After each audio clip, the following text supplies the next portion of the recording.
They say the difference between a robbery and a heist is style. A robber kicks down the door and demands the cash. A heister walks through the front door, shakes your hand, and convinces you to give him the cash. But the man on this board, he didn't just want the cash, he wanted the keys to the printing press. I've seen a lot of crime scenes, I've seen markets bled dry and bubbles popped, but I've never seen a weapon like this. No guns, no explosives, just a pen, a notepad, and a smile. Pour yourself a drink. You're gonna need it. This is the case of the ghost who tried to buy a country.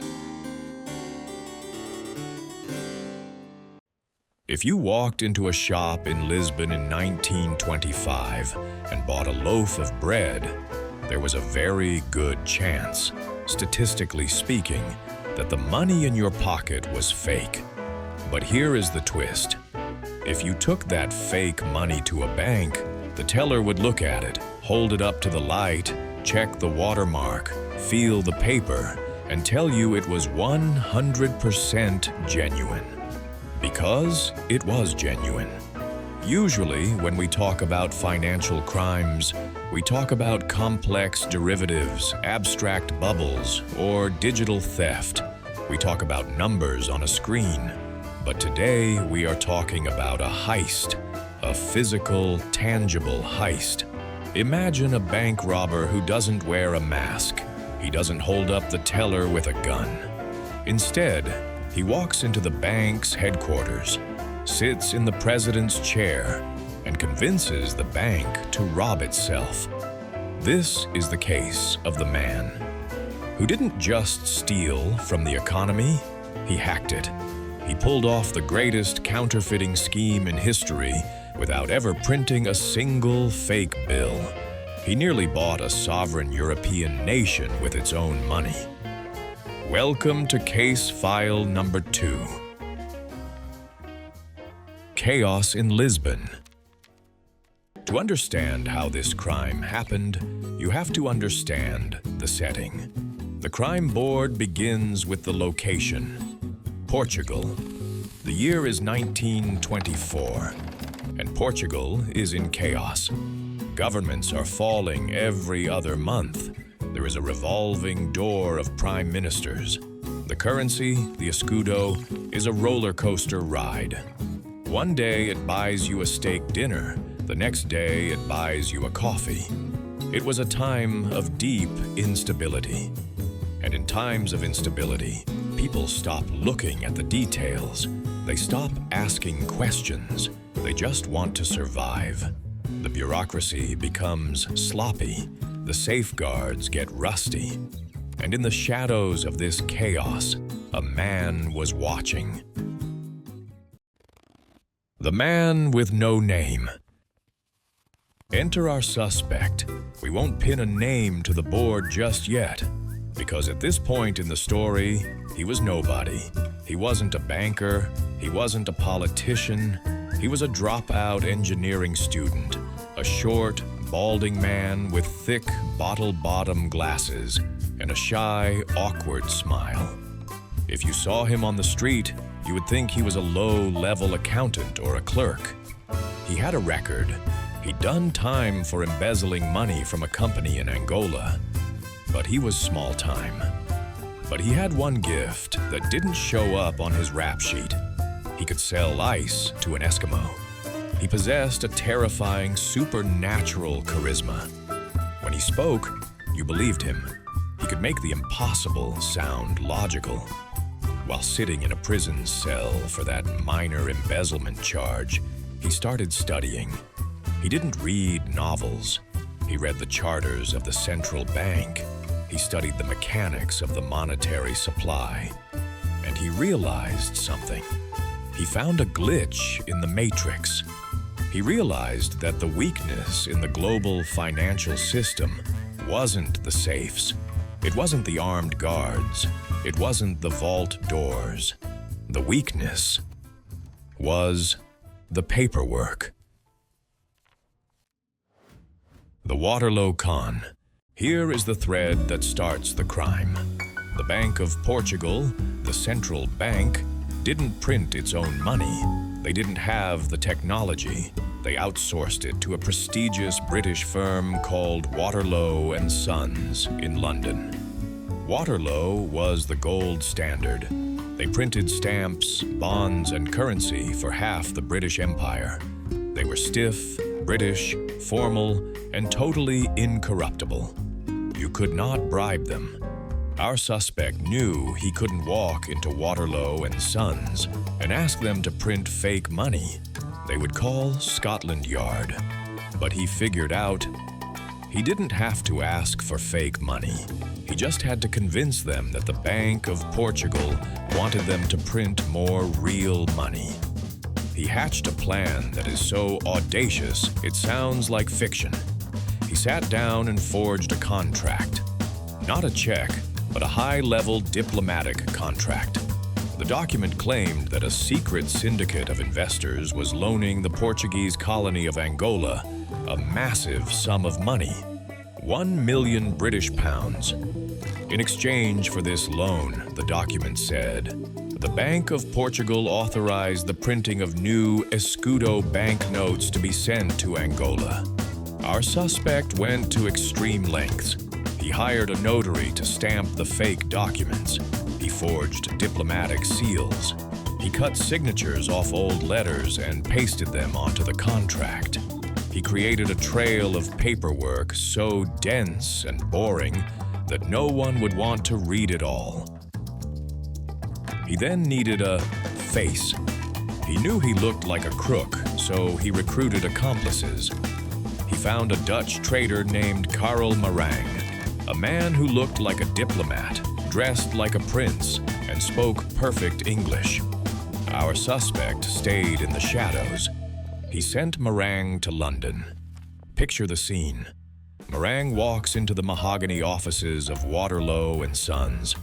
He presents these forged documents marked top secret. He tells the printers, "Gentlemen, the governor of the Bank of Portugal needs a secret run of banknotes for the colony of Angola. But because of the political instability in Lisbon, this must be kept strictly confidential. No one can know." The printers at Waterlow look at the signatures. They look real, but they have one technical question. If these notes are for Angola, they ask, why do you want us to use the existing plates for the Bank of Portugal escudos? Why not print Angola on the bills? This is the moment the entire crime could have failed. But Marang, coached by our suspect, doesn't blink. He says, "The people of Angola trust the Bank of Portugal notes. If we print new designs, they might panic. We will overprint the word Angola on them later, once the bills arrive in Africa." The printers nod. It makes sense. It's a huge contract. It's good business. So, Waterlow and Sons fires up the presses. They take the real copper plates. They use the real rag paper. They use the real ink. And they start printing 500 escudo notes, thousands of them. And here is the brilliance of the hack. Banknotes have serial numbers. Every bill is unique. Our suspect didn't know which numbers were currently in use. That was a state secret. So he took a gamble. He told the printers to use serial numbers from a run that had been printed years ago. He gambled that the old bills were so worn out and dispersed across the country that nobody would notice if new versions of old numbers suddenly appeared. It was a statistical bet, and he won. The money arrives. The printers pack the money into steamer trunks. Marang takes them to the train station, travels across Europe, and meets our suspect at the Portuguese border. They open the trunks. Inside, millions of escudos, crisp, beautiful, and chemically, physically identical to the real thing. Our suspect has just printed 100 million escudos. To give you context, the entire authorized capital of the Bank of Portugal was only 135 million. This dropout engineer has just doubled the monetary supply of his nation in his garage. He has more cash on hand than the actual government. But now he has a new problem, a Breaking Bad problem. He has too much cash. If he walks into a store and spends 1 million escudos, people will ask questions. If he deposits it in a normal bank, the manager calls the police. You can't just hide it under a mattress. The mattress isn't big enough. He needs a laundromat, a really big one. So he decides that if no bank will take his money, he will just buy his own bank. The Wolf of Lisbon. He uses the fake cash to bribe officials. He greases the wheels of the Portuguese bureaucracy. And in the summer of 1925, a new bank opens its doors in downtown Lisbon, the Bank of Angola and Metropole. It is a beautiful building. Marble floors, brass railings, tellers in sharp suits. It looks prestigious. And the president of this bank? The man sitting in the corner office wearing the finest silk suit money can buy. It's time to pin the name on the board. Artur Virgilio Alves dos Reis. The mouse has become a lion. Reis uses his bank to launder the cash coming from London. He deposits the Waterlow notes into accounts at his own bank. Then the bank lends that money out to real businesses or uses it to buy real estate and foreign currency. Suddenly, the money is clean. It's in the system. And the strange irony? The economy booms. Reis floods the market with cheap capital. He offers low-interest loans to businesses that were starving for cash. He invests in development projects in Angola. For a brief moment, Alves dos Reis is actually stimulating the Portuguese economy better than the government was. He becomes a celebrity, a tycoon. He buys a palace. He buys a fleet of cars. The little engineer with the bad teeth is now the Wolf of Lisbon. But Reis is smart. He knows this is a ticking time bomb.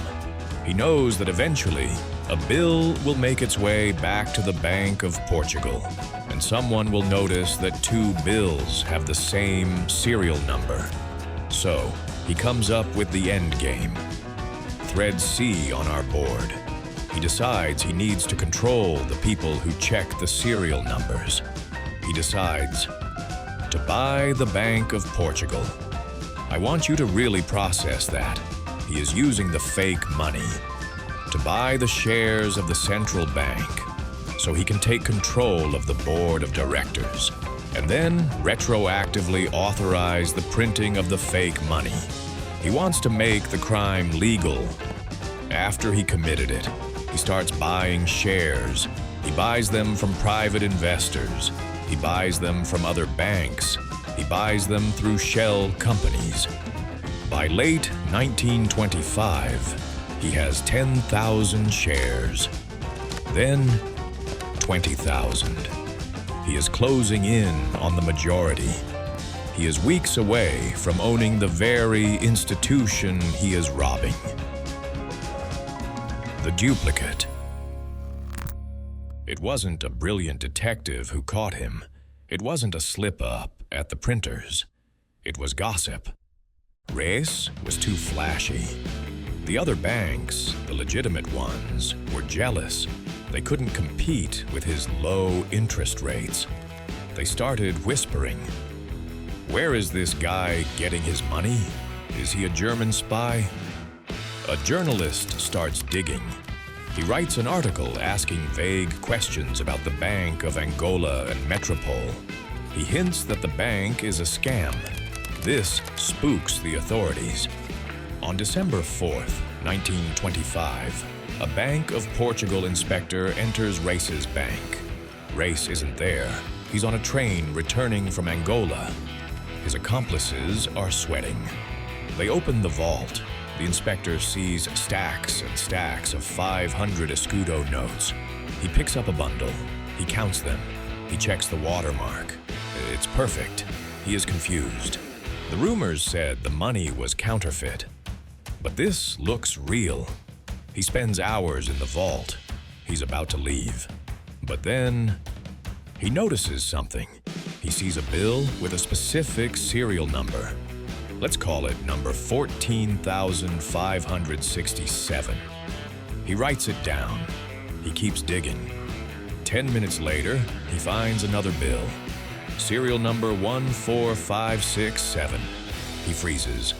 He pulls out a magnifying glass. They are identical. In the world of currency, this is impossible. It's a glitch in the matrix. He frantically sorts through the rest. Pairs, triplets. He realizes the horror. These aren't counterfeits made in a basement. These are real bills, printed by the real printer, duplicating the real supply. He runs to a telephone. Get the governor. We have a problem. The fallout. The police raid Race's home. They find the trunks. They find the forged contracts. Race is arrested as he steps off the train in Lisbon. He is wearing a silk suit, unaware that his empire has evaporated in the last 24 hours. When the news breaks, Portugal goes into meltdown. The Bank of Portugal has to make an emergency announcement. Check your money. They order all 500 escudo notes to be withdrawn immediately. Panic in the streets. People rush to exchange their notes. Merchants stop accepting cash. People who thought they were rich are suddenly holding worthless paper. The currency collapses. The trial was a circus. Reyes tried to argue that he was a patriot, that he was fixing the economy. But the most tragic victim was Waterlow and Sons. The Bank of Portugal sued them. The case went all the way to the House of Lords in London. Waterlow argued, but the notes were real. The court didn't buy it. The printers had to pay massive damages. The reputation of the world's greatest printer was destroyed. Race was sentenced to 20 years. He spent his time in prison reading and converting to Catholicism. But the damage was done. The chaos Race caused was the final nail in the coffin for the Portuguese First Republic. The economic collapse led to a military coup in 1926. That coup ushered in the Estado Novo, the dictatorship of Antonio Salazar, which ruled Portugal for the next 40 years. You can draw a red thread from Race's fake bank directly to the fall of democracy in Portugal. Most thieves steal money from the bank. Alves dos Reis stole the bank itself. He proved that money is nothing but a shared illusion, a story we all agree to believe. And for one glorious year, he told a better story than the government. Case closed. That's the thing about financial crimes. The evidence doesn't disappear. It just turns into inflation. I'm filing this report. But don't get comfortable. The market never sleeps, and neither do the con artists. I've got a stack of cold cases on my desk from the South Sea to Wall Street, and I'm pulling the red thread on a big one for the next video. Make sure you're subscribed so you don't miss the briefing. Until then, keep your eyes open and check your change.